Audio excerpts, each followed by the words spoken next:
Assalamualaikum warahmatullahi wabarakatuh. Saudara-saudara sekalian,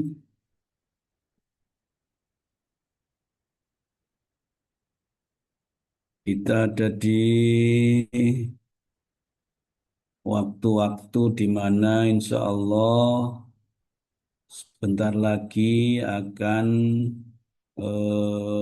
libur ya. Oleh karena itu, kesempatan kali ini kuliah saya bikin daring. Daring asinkron. Daring asinkron itu artinya kita menggunakan media eh, apa online yang tidak harus bertemu, ya, tidak harus bertatap muka langsung, ya, walaupun melalui online, tetapi tatap mukanya tidak langsung. Apa artinya? Sebenarnya ini recording, jadi apa perkuliahan ini saya rekam, kemudian saya upload di channel YouTube saya.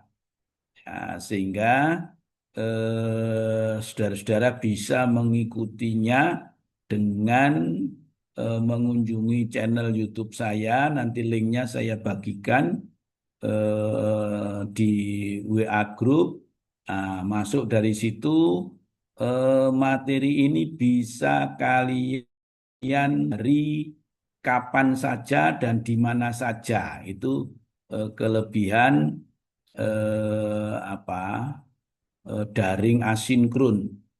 Nah, tapi saya berarti minggu pertama ini jadi di liburan itu, walaupun liburan silakan di apa periksa YouTube-nya untuk tetap belajar, khususnya di mata kuliah penyuluhan pertanian dan komunikasi pertanian. Nah, baik saudara sekalian, eh, memasuki materi yang kedua, penyuluhan pertanian eh, merupakan aktivitas yang sangat vital peranannya dalam meningkatkan kemampuan petani, baik secara pengetahuan maupun penerapan teknologi. Di mana proses penyuluhan pertanian ini akan diharapkan bisa meningkatkan produktivitas, namun juga usaha pertanian itu bisa berkelanjutan. Ya, artinya apa? Jangan sampai aktivitas usaha pertanian itu hanya terhenti pada waktu tertentu saja dengan apa masa waktu yang terbatas. Nah, tapi kalau berusaha tani itu dilakukan secara benar sesuai dengan perkembangan teknologi pertanian, nah, maka usaha tani itu bisa diwariskan kepada anak cucu kita.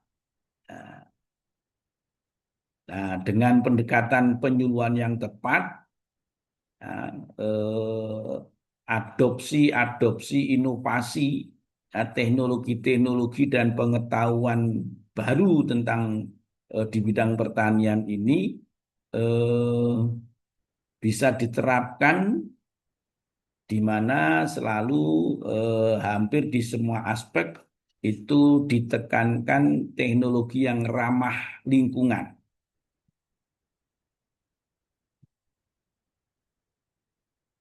Nah, kita akan masuk pada diskusi pengertian dan tujuan penyuluhan pertanian. Ya, secara definisi, penyuluhan pertanian itu adalah kegiatan yang melakukan transfer informasi dan pendidikan kepada petani agar petani mampu meningkatkan hasil produksinya secara efektif dan yang digarisbawahi berkelanjutan. Nah, dengan demikian, apa tujuannya? Tujuannya adalah memberdayakan petani melalui transfer teknologi dan meningkatkan keterampilan yang targetnya eh, sebagaimana akhir-akhir ini itu dikhawatirkan dunia ini akan mengalami krisis ya. Dengan perkembangannya ya, itu akan mengalami krisis pangan. Nah, oleh karena itu bagaimana penyuluhan pertanian yang di era sekarang ini mencapai target ketahanan pangan dan kesejahteraan bagi para petani. Nah, saudara sekalian, di dalam menyampaikan penyuluhan pertanian ada dikenal dengan metode dan teknik penyuluhan. Nah, pada pertemuan kita yang pertama itu ada metode, ada media, dan ada tekniknya. Nah, ini silakan nanti dibuka kembali ya bahwa di dalam menyampaikan informasi ke petani khususnya di Indonesia, nah itu harus dipahami dulu sasarannya seperti apa. Media ya, media yang digunakan media formal atau media informal. Nah, di dalam pertemuan yang pertama saya menekankan bahwa di masyarakat kita itu ada sektor informal, ada tokoh-tokoh informal yang memiliki pengaruh yang sangat kuat di tingkat masyarakat. Ya, oleh karena itu sangat penting sekali eh, apa penguasaan teknik komunikasi dengan kelompok-kelompok informal ini. Nah, itu apa pada nanti terkait dengan materi komunikasi kita akan bisa lebih jauh mengelaborasinya. Nah, berbagai metode bisa digunakan. Ini metode tatap muka, ya. Ini memang yang paling apa genuine gitu ya, yang eh, penyuluhan dengan bertatap muka itu rasa-rasanya yang paling memiliki kesan gitu ya. Kemudian face to face, kemudian komunikasinya satu arah, kemudian berkembang menjadi dua arah dan seterusnya. Ada demonstrasi. Nah, di awal-awal barangkali hanya sekedar pemaparan saja, kemudian ada demonstrasi, kemudian dibagi kelompok-kelompok. Nah, ini nanti di pertemuan pertama kita sudah singgung bagaimana pembagiannya itu. Nah, kemudian pemanfaatan media. Ya, tadi ada media informal, ada media formal, media cetak, media elektronik. Nah, yang terakhir adalah media digital. Nah, sekarang era kita era digital. Kemudian tekniknya, seperti apa tekniknya?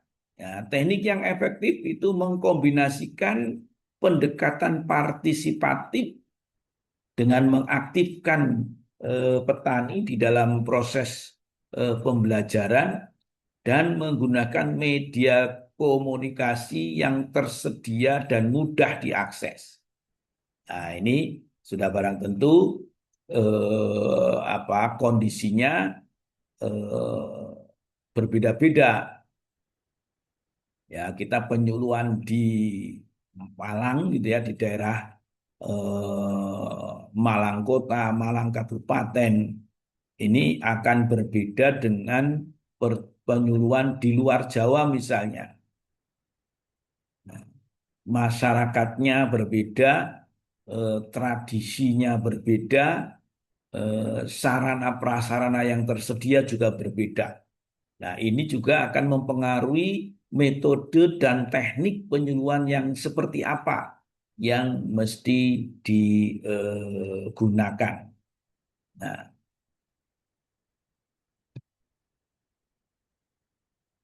kemudian bagaimana peran penyuluh dalam meningkatkan produktivitas? Nah, di sini eh, sesuai dengan perkembangannya gitu ya, penyuluh itu perannya eh, bertingkat, mulai dari superaktif, ya superaktif, gitu ya, di mana hanya penyuluh saja yang aktif, petaninya pasif, ya, kemudian aktif partisipatif, ya, eh, apa ada dialog, ya ada dialog. Ini petaninya tidak hanya sekedar sebagai objek, programnya lebih tertata. Kemudian penyuluh juga meningkat perannya menjadi mitra.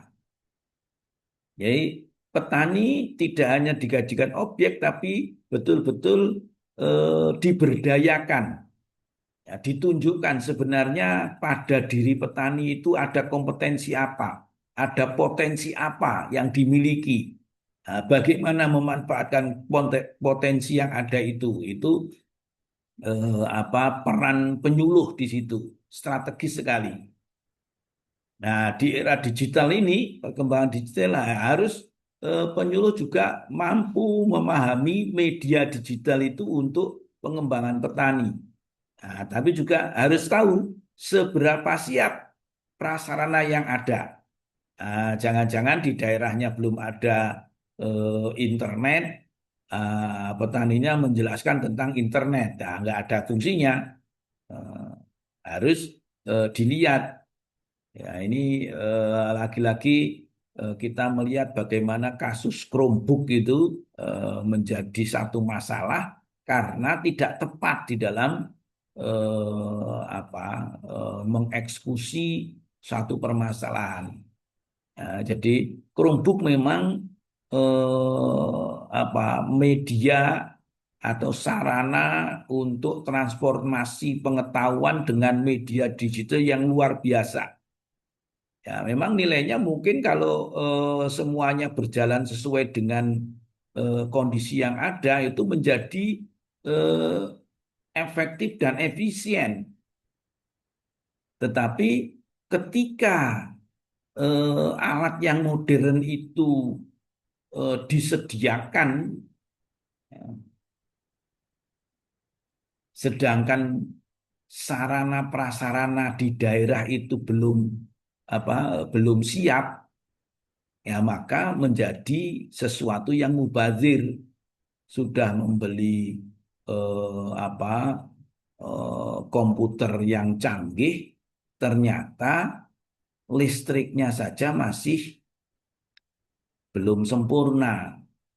Ternyata jaringan internetnya belum tersedia. Padahal media yang metode yang diadakan itu membutuhkan dukungan jaringan internet. Nah, kan akhirnya nggak bisa dipakai.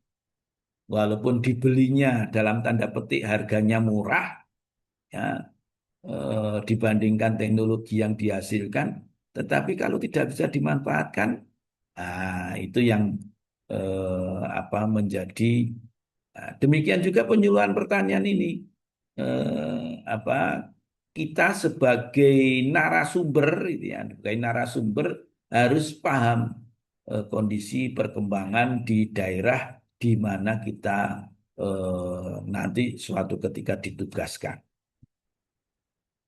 Nah, kemudian kalau tadi tentang proses penyuluhannya, kita akan berbicara tentang komunikasinya.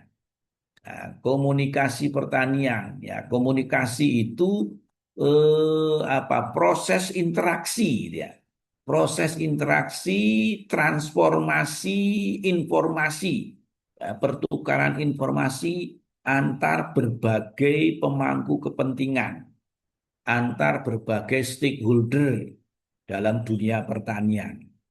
Ada petani, ada penyuluh, ada pamong desa, ada kecamatan, ada pemerintahan, ada dunia usaha dan dunia industri, ada apa sektor keuangan. Nah, ini multidimensi. Ya, ini di situ eh, seninya bagaimana eh, melakukan aktivitas transformasi informasi, ya, pertukaran informasi di pemangku-pemangku kepentingan yang saya sebutkan tadi.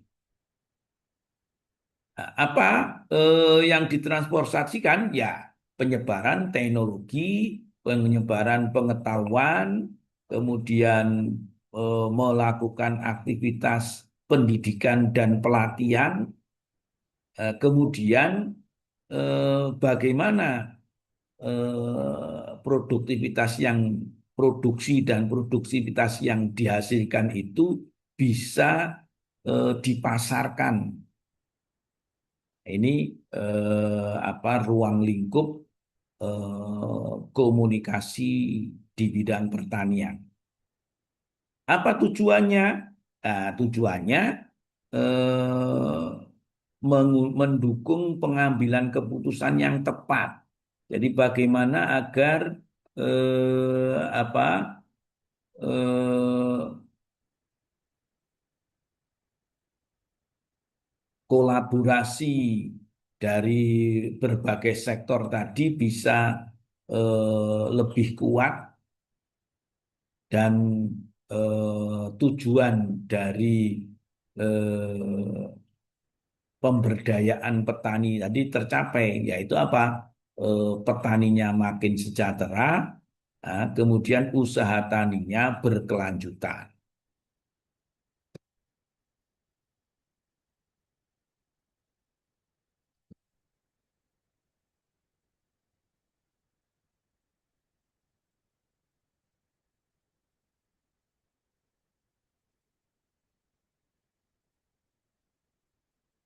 Ya, kemudian media dan saluran komunikasinya apa saja? Ya, tadi medianya bisa apa media-media tulis, media cetak. Nah, ini kalau sebelum era digital itu bisa menggunakan koran, bisa menggunakan apa tabloid, ya, poster yang dicetak.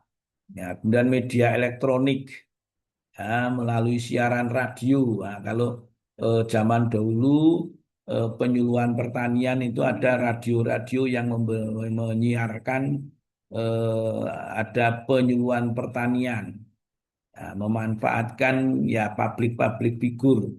Nah, sekarang ini dengan apa televisi, ya, dengan apa dunia digital, sosial media itu bisa dimanfaatkan sebagai media komunikasi, ya.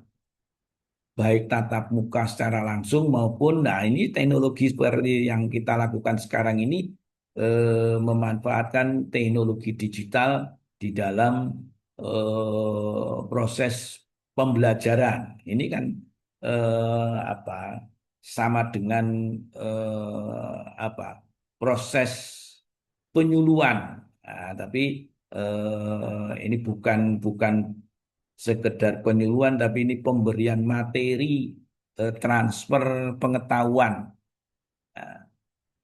dengan menggunakan media digital, di recording. Setiap saat nanti kalian bisa putar kembali hasil recordingnya. Nah, saluran ini dipilih berdasarkan kebutuhan dan akses petani. Ya, lagi-lagi tadi apa pemanfaatkan media digital ini akan menjadi sia-sia jika sarana pendukungnya belum tersedia.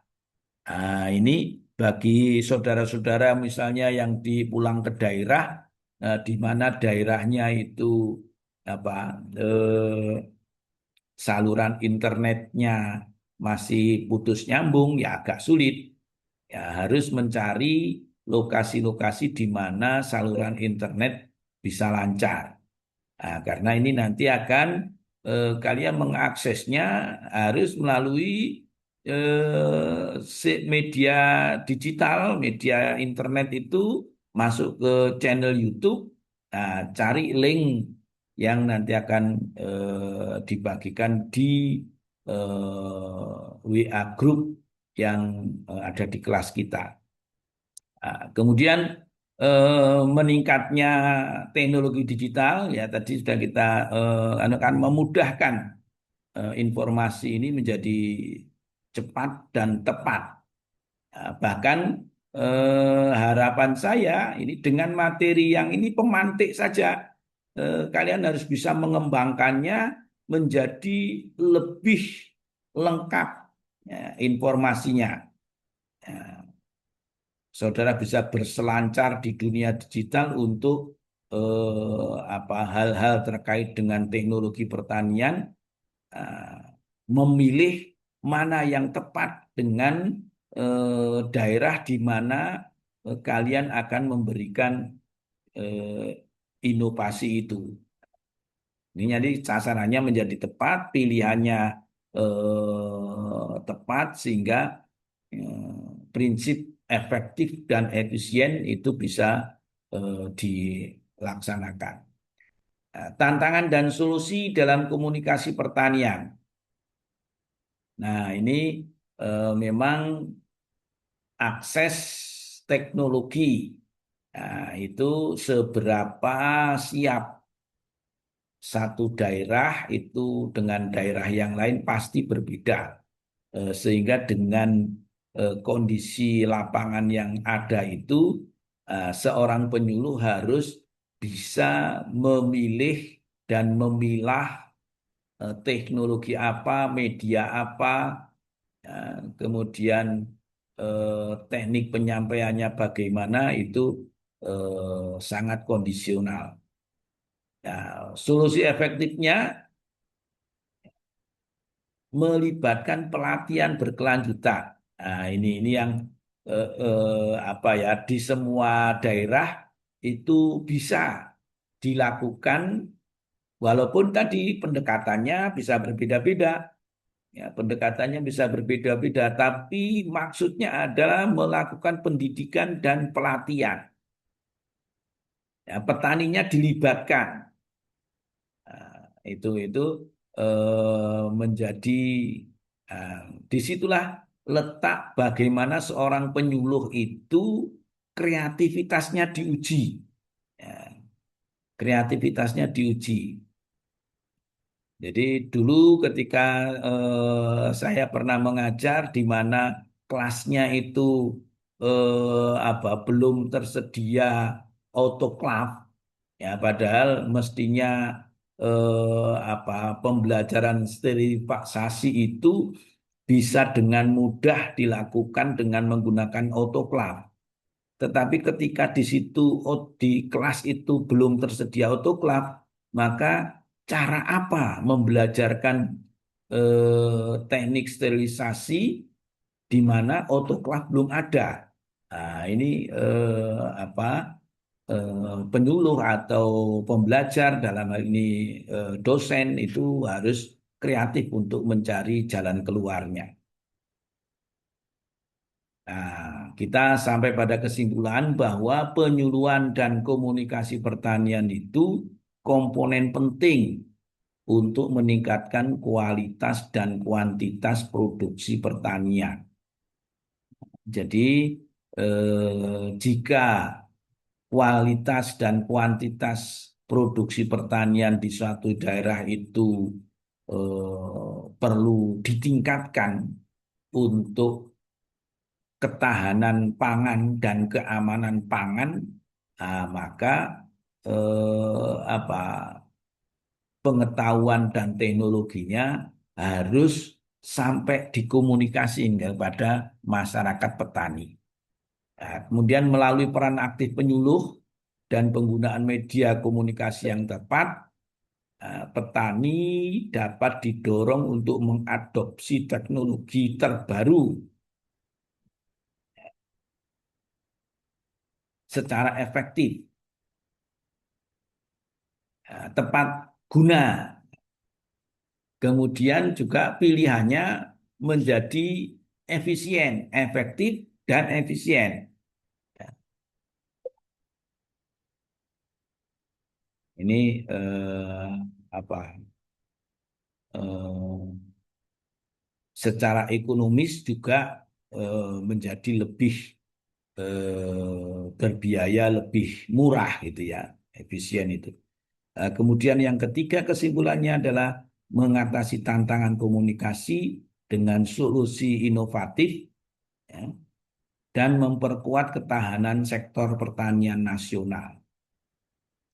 Ya, ini solusi inovatif. Nah, artinya setiap penyuluh dituntut untuk creative thinking.